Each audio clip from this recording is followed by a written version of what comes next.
matrix. A rectangular array or a formation of collection of real numbers, say 0, 1, 2, 3, 4 and 7, such as 1, 3, 4, 7, 2, 0 and then enclosed by bracket is said to form a matrix. Matrix एक rectangular एरी या collection होती है real number की, जिस तरह के ये number हैं 0, 1, 2, 3, 4 से लेकर 7 तक। तो इन नंबरों को इस तरतीब में हम लिखते हैं, इस तरह रेक्टेंगल तरतीब में हम लिखते हैं। ये वाला रेक्टेंगल तरतीब है 1, 3, 4, 7, 2, 0 और उसको फिर ये वाली ब्रेसेस, ये वाली ब्रैकेट में हम इनक्लोज कर दें तो उसको मैट्रिक्स कहेंगे। मैट्रिक्स एक मैट्रिक्स को कहते हैं और उसकी जो प्लूरल है वो मैट्रिसेस कहेंगे उसे हम। मैट्रिक्स के अंदर जो रियल नंबर्स यूज किए जाते हैं, यानी कि ये वाले हो गए, ये 0, 1, 3, 4, इसको एंट्रीज बोलते हैं, इसको एंट्री कहेंगे हम। और ये टोटल मिला के जो ब्रेसेस भी इंक्लूड कर ली जाए तो उसको हम कैपिटल लेटर में डिनोट करेंगे। जैसे कोई मैट्रिक्स ए होगा, कोई मैट्रिक्स बी होगा, सी होगा, एम होगा, एन होगा और इस तरह के अल्फ़ाबेट को इंग्लिश के बड़े अल्फ़ाबेट में हम जाहिर करेंगे। ब्लॉक जो बड़े लेटर होंगे, छोटे लेटर में नहीं करेंगे। छोटे लेटर में एंट्रीज होंगी छोटे लेटर में, और जो नंबर्स रियल नंबर्स होंगे उसको एंट्रीज कहेंगे, और जो बड़ा A B C M N इस तरह के कोई अल्फ़ाबेट्स होंगे तो उसको हम मैट्रिक्स का नाम देंगे। तो ये मैट्रिक्स की डेफिनेशन थी, और जहां जहां भी जरूरत पड़ेगी आगे डेफिनेशन की वो साथ साथ मैं करवाता जाऊंगा। डेफिनेशन मेन फोकस हमारा सवाल हल करने पे होगा और सवाल को समझने पे और कॉन्सेप्ट पिक करने पे होगा। That is end of definition. अब हम क्वेश्चंस शुरू कर लेंगे। Exercise 1.1 find the order of the following matrix. In matrix का ऑर्डर फाइंड करना है। ऑर्डर का मतलब कि उसमें कितनी रोज और कितनी कॉलम्स हैं। जो इस तरह अगर लकीर खींच दी जाए, इस तरह लाइन खींच दी जाए तो उसको हम रो कहेंगे, और इस तरह वर्टिकल लाइन खींच दी जाए इस तरह तो उसको हम कॉलम कहेंगे। तो यहाँ पर ये एक और इधर को 2 और ये 2 रो होगी इसकी, और इधर की ओर लकीर खींचेंगे, इधर को लाइन खींचेंगे तो वो उसका कॉलम आ जाएगा। इसमें तो ए जो है, ए का ऑर्डर 2 रोज और 2 कॉलम है, तो उसको लिखेंगे कैसे? उसका लिखेंगे जो रो होंगी वो हम पहले लिखेंगे। तो 2/2 ऑर्डर ऑफ मैट्रिक्स बी वो 2/2 होगा। अब मैट्रिक्स सी का ऑर्डर क्या है? इस तरफ अगर लाइन खींची जाए, इस तरफ लाइन लगाई जाए तो वो रो होगी, तो इसमें एक रो है, और इस तरफ जो लाइन खींची जाएगी वो 2 लाइनें बनेगी। इस तरफ अगर हमने लाइन खींच दी, इस तरफ हमने अगर लाइन खींच दी तो 2 लाइनें बनेगी। तो इसको कैसे लिखेंगे? पहले हमने रो लिखनी है, तो 1/2 इसका क्या आएगा? ऑर्डर सी मैट्रिक्स का ऑर्डर आएगा 1/2, रो पहले आएगी। और इसी तरह डी का ऑर्डर क्या होगा? डी में कितनी रोज हैं? ये है रोज 1, 2, 3, और कॉलम कितने हैं? कॉलम सिर्फ 1 है, इस तरफ अगर जो हम लाइन खींचेंगे वो कॉलम होगा। तो इसका कॉलम 1 है, तो इसका क्या लिखेंगे हम, मैट्रिक्स डी का ऑर्डर क्या है, मैट्रिक्स डी का ऑर्डर है 3/1। और अब हम ऑर्डर फाइंड करेंगे ई का। ई का क्या ऑर्डर है, पहले रो लिखते हैं हम। तो 1 रो, 2 रो, 3 रो, 3 रोज, और कॉलम कितने हैं, या जो इस तरह वर्टिकल लाइन होगी वो कॉलम होगा, ये 2। तो उसमें कितने कॉलम, 2 कॉलम। तो इसका ऑर्डर क्या होगा, पहले हम रो लिखेंगे 3/2, 3/2 इसका ऑर्डर होगा। और उसके बाद एफ मैट्रिक्स है ये वाला, मैट्रिक्स में कितनी रोज हैं, 1 रो है। इस तरफ को जो लाइन खींच वो रो, और इस तरफ को जो लाइन लिखेंगे वो कॉलम कहलाएगी। तो मैट्रिक्स एफ का जो ऑर्डर है वो 1/1 के बाद हम जी का ऑर्डर फाइंड करेंगे। ये है इसकी रोज, 1 रो, 2 रो, और ये 3 रो, 1 2 3, 3 रोज और 1 2 3, 3 कॉलम। तो इसका ऑर्डर होगा 3/3। अब हम एच का ऑर्डर मालूम करेंगे। इसमें कितने रोज हैं, 1 2, इसमें 2 रोज हैं, और कितने का, 1 2 3। और क्या हमने पहले लिखना है, हमने रोज पहले, तो हम लिखेंगे order of H is equal to 2/3। That is end of question number 1। Equal matrix. Let's A and B two matrices. Then A is said to be equal to B and denoted by A is equal to B if and only if the order of A is equal to the order of B. Number 2. Their corresponding entries are equals. For example, A is a matrix and B also another matrix. अब A की जो एंट्रियां हैं वो 1 3 -4 और 2 है। B की जो एंट्रियां हैं 1 -4 3 और 2 है। तो ये इनकी कॉरस्पॉन्डिंग एंट्रीज इक्वल हैं, इसलिए ये मैट्रिक्स A जो है वो B के इक्वल होगा। और दूसरी कंडीशन, ये सिर्फ और सिर्फ उसी सूरत में इक्वल होगा जब ये दोनों की दोनों कंडीशंस फॉलो करेगा। इफ एंड ओनली इफ का मतलब होता है कि ये पहला रूल भी फॉलो करेगा, the order of A is equal to होगा ऑर्डर ऑफ बी। ए का ऑर्डर क्या है, ये 1 रो और ये 2 रो और ये 1 कॉलम और ये दूसरा कॉलम। ए का ऑर्डर है 2/2 और ये बी है, तो इसका ऑर्डर क्या है, ये वाली रो 1 रो और ये वाली रो दूसरी रो और ये वाला कॉलम पहला कॉलम और ये वाला कॉलम दूसरा कॉलम। तो ऑर्डर तो सेम हो गया और एंट्रीज भी, ये 1 है और ये भी 1 है, ये 3 है और 2 + 1 3 होता है, ये -4 है, ये -4, ये 2 है और 4 - 2 भी 2 होता है।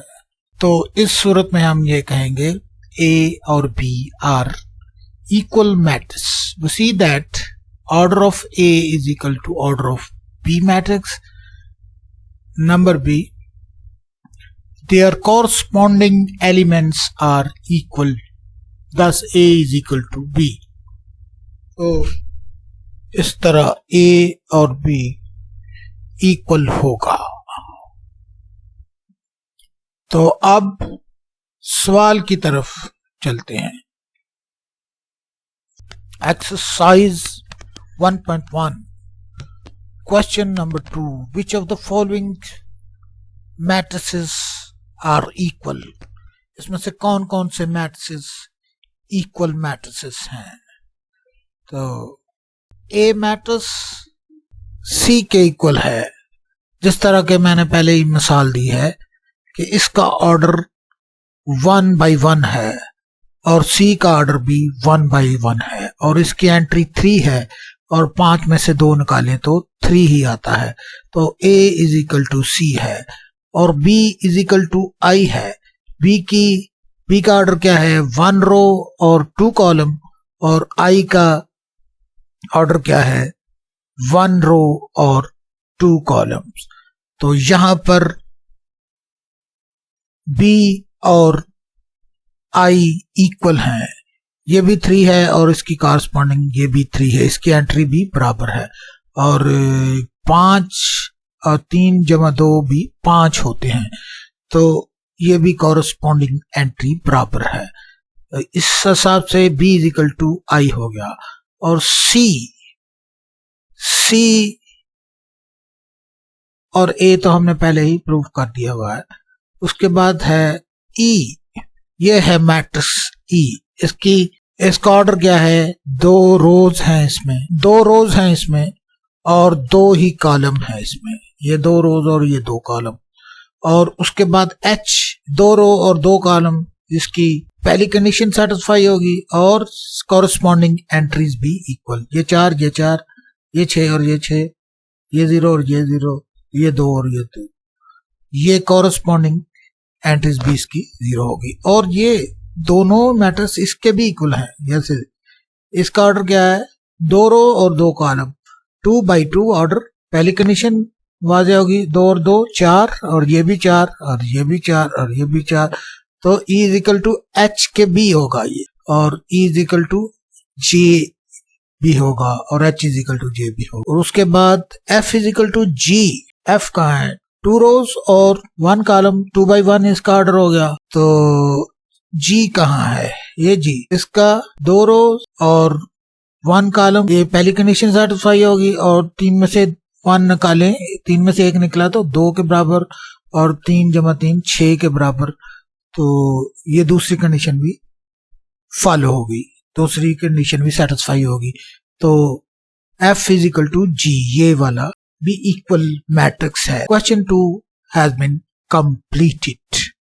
Exercise 1.1 question 3, find the value of A, B, C and D which satisfy the matrix A, B और C, A, B, C और D की वैल्यू फाइंड करनी है जो इस मैट्रिक्स इक्वेशन को सेटिस्फाई कर रहा हो। तो हमने पढ़ा हुआ है पहले कि A, ये वाला जो मैट्रिक्स है ये वाला, और ये वाला मैट्रिक्स इक्वल है, तो ये दो उसको कंडीशनें सेटिस्फाई करने पड़ेगी मैट्रिक्स को। अगर वो इक्वल हो तो उसकी 2 कंडीशनें हैं। पहली कंडीशन तो ये है कि इसका ऑर्डर सेम होना चाहिए, तो जो कि सेम ही है, ये 1 और ये 2 रोज और 1 2 कॉलम, ये तो पहली कंडीशन तो सेटिस्फाई है। इसके भी 2 रोज और 2 कॉलम है, इसका भी ऑर्डर 2 by 2 है और इसका भी ऑर्डर 2 by 2 है। तो पहली कंडीशन तो सेटिस्फाई होगी। और दूसरी कंडीशन के मुताबिक ये वाली एंट्री इसके इक्वल होनी चाहिए, ये वाली इसके इक्वल होनी चाहिए, ये वाली इसके इक्वल होनी चाहिए, और ये वाली इसके इक्वल होनी चाहिए, तभी ये इक्वल मैट्रिक्स होंगे। तो दूसरी कंडीशन के मुताबिक हम इसको A प्लस C को 0 के इक्वल रखते हैं और इस तरह इसकी वैल्यूज निकाल लेते हैं। तो चलो हम शुरू कर लेते हैं। Exercise 1.1 answer of question number 3। ये जो 2 कंडीशनें मैंने पीछे भी आपको बताई थी, उसके मुताबिक अगर कोई मैट्रिक्स किसी दूसरे मैट्रिक्स के इक्वल हो तो उसमें उसकी कॉरस्पॉन्डिंग एंट्रीज इक्वल होनी चाहिए। तो ये वाली A प्लस C जो है इसकी कॉरस्पॉन्डिंग एंट्री है, तो इसको इसके इक्वल हम रख लेते हैं, और इसको इसके इक्वल रखकर A की वैल्यू हमारे पास आ जाएगी। A की वैल्यू हमारे पास -C आ जाएगी। तो यहाँ पर हम A is equal to -C कर लेंगे, और यहां से C-1 ये वाली एंट्री है, C-1 ये वाली एंट्री है, और इसकी कॉरस्पॉन्डिंग एंट्री 3 है। इसको 3 के इक्वल रख लेंगे और c इज इक्वल टू 4 आ जाएगा। ये वाला -1 इधर जाके 3 के साथ प्लस हो जाएगा और c इज इक्वल टू 4 आ जाएगा। यहां पर हमारे पास c की वैल्यू आ गई। अब इसी वैल्यू को, ये 4 को हम इस इक्वेशन में पुट करके a की वैल्यू निकाल लेंगे। यहां पर पुट की वैल्यू c की जगह पर, तो a इज इक्वल टू -4 आ गया। अब हमारे पास a की वैल्यू भी आ गई और c की वैल्यू भी आ गई। अब हमारे पास b और b की वैल्यू निकालनी बाकी रह गई है। तो b की वैल्यू निकालने के लिए कैसे हम ऑपरेट करेंगे, a plus 2b is equal to -7 के रखेंगे। क्यों रखेंगे कि ये इसकी कॉरस्पॉन्डिंग एंट्री है। a प्लस b की कॉरस्पॉन्डिंग एंट्री -7 है। जब इसको -7 के इक्वल रखेंगे तो उसके बाद इस तरीके से हल करेंगे हम। ये a इज इक्वल टू -7 और ये वाला प्लस 2b इक्वेशन के पार जाके, इक्वल टू साइन के पार जाके माइनस का हो जाएगा।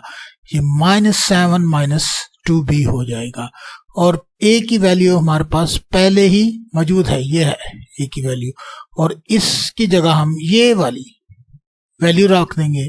a की जगह पर हम ये वाली वैल्यू लगा देंगे -4 और ये वाला 7 इधर आके प्लस हो जाएगा, इक्वेशन के इस पर आके प्लस हो जाएगा और ये -2b इधर ही रहेगा। उसके बाद इसको जब प्लस माइनस का अमल किया तो ये 7 के साथ प्लस की अलामत है, प्लस की अलामत बड़ी है, तो यहां पर 3 आ जाएगा और 3 ये वाला 3 है और ये वाला माइनस का साइन ये है जो 2 के साथ है। 2 इधर आकर डिवाइड होगा और साथ ही ये वाला साइन भी आकर डिवाइड होगा, तो इसके साथ इसको ये माइनस कर देगा और b इज इक्वल टू आ जाएगा -3/2। 3 को जब 2 पर डिवाइड करेंगे तो -1.5 आ जाएगा। अब b की वैल्यू भी निकल आई जो कि -1.5 है। उसके बाद हमारे पास d की वैल्यू हमने फाइंड करनी है। 4d - 6 is equal to 2d के रख लेंगे। ये इसकी कॉरस्पॉन्डिंग एंट्री है, इसकी ये इस एंट्री की कॉरस्पॉन्डिंग एंट्री है, तो इसको बराबर होना चाहिए, तो हम बराबर रखेंगे।